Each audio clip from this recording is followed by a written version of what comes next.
Hello, my name is Alan Songer, and my speech is entitled Designing the Change. High school dropout rates have actually lowered in the past decade, and yet a 2013 compilation of data by the National Center for Education Statistics will tell us that 10% of students still drop out of high school every single year. A 2012 paper by professors at Portland State University informed us that every year, more and more of that 10% of students are freshmen and sophomores dropping out of high school. Only 70% of students graduate successfully from high school. So what happens to this other 30%? They're left behind, fall through the cracks, they're failed by the system. There are a lot of different terms, but one evident truth. If a student is unable to successfully gain a diploma, then it's nearly impossible for them to better their lives. I've co-founded and worked with the Design for Change program here in Dallas. We're going to put in about 500 hours with over 200 kids. Every day I get to go into the classroom and see their faces, see the excitement that lights up in their eyes when they talk about their projects. And it kills me to think that 30% of them won't even be able to make it through high school. However, I do think that Design for Change can positively affect high school dropout rates. To back this claim up, first, I will address what I believe to be one of the main contributing factors for high school dropouts. Then, I will explain how Design for Change directly combats this issue.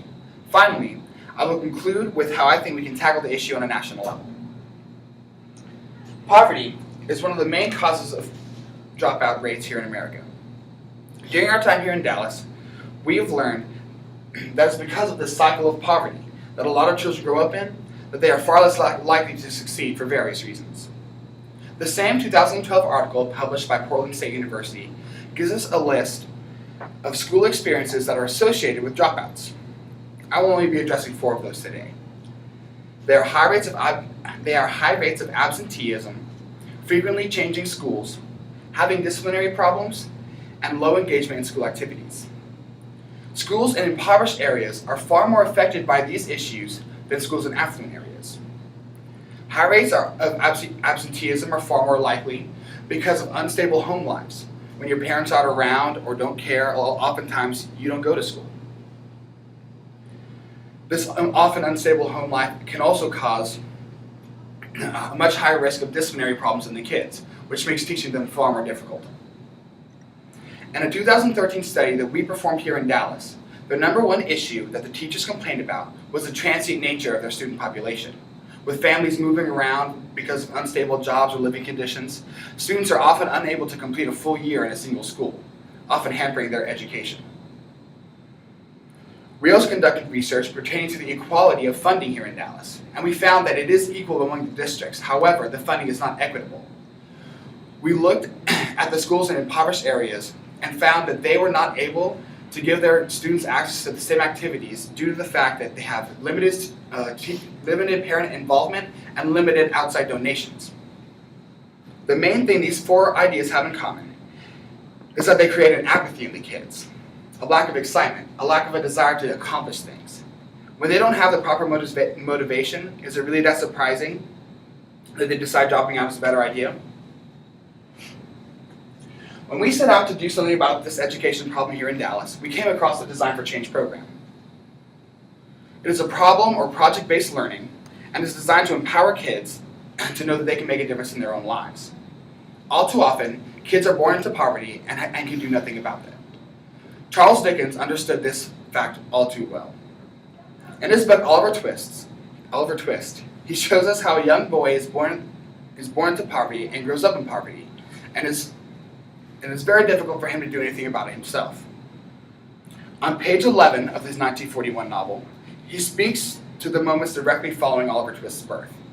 He was badged and ticketed, and fell into his place at once.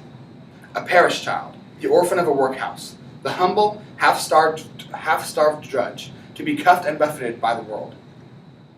This is how Oliver Twist was born, with no choice but to be cuffed and buffeted by the world, and this is how many of the students here in Dallas feel.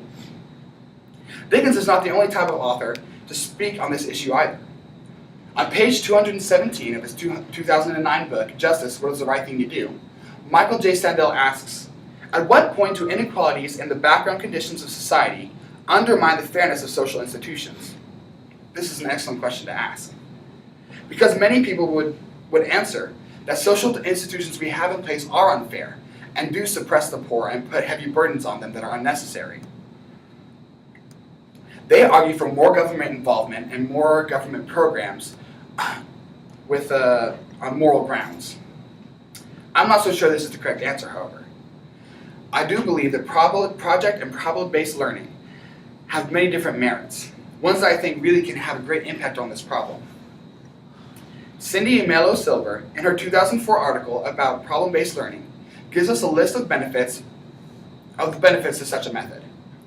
Effective collaboration and problem solving are among them, but the most important that I think she mentions is intrinsic motivation.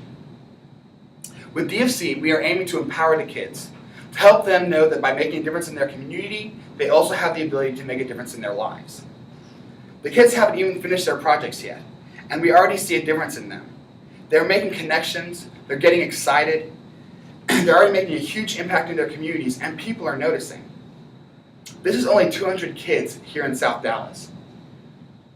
Imagine what this program could be and what it could do if it expanded to a national level. In conclusion, I do think that Design for Change can have a positive effect on high school dropout rates. I think that is one of the most effective ways to combat the issues that arise due to the cycle of poverty many of these students find themselves in. We are currently failing 30% of American students. They're unable to successfully make it through high school, and so are unable to find jobs, unable to go to college, unable to do almost anything that our society requires them to do to be successful.